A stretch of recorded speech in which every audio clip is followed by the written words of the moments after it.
জিলহজ মাসে 3টি আমল ছাড়বেন না। সামনে জিলহজ মাস চলে আসতেছে।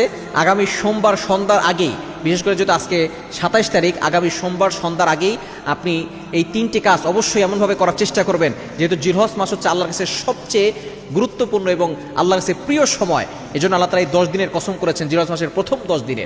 আল্লাহ পাক রব্বুল বলছেন ওয়াল ফাজরি ওয়া লায়ালিন আশ, এই 10 রাতের কসম আল্লাহ তাআলা করেছেন। সুতরাং 1 নম্বর আমল হচ্ছে আপনি সোমবার সন্ধ্যার আগেই চুল নখ সব কিছু কেটে ফেলবেন। এই 10 দিনে আপনি চুল নখ তারপরে অবাঞ্ছিত পশমগুলো কোনো কিছুই কাটবেন না। যারা কোরবানি দিবেন তারাও কাটবেন না, যারা কোরবানি দিবেন না তারাও কাটবেন না, কারণ এটা করলে আল্লাহ পাক রব্বুল আলামিন কোরবানি দেওয়ার সব আপনার আমলনামায় দিয়ে দিবেন, হজের সমান সব আপনার আমলনামায় দিয়ে দিবেন। 1 নম্বর আমল হচ্ছে এটা। 2 নম্বর আমল হচ্ছে আপনি রোজা রাখবেন, বিশেষ করে 1 থেকে 9 তারিখ পর্যন্ত রোজা রাখবেন।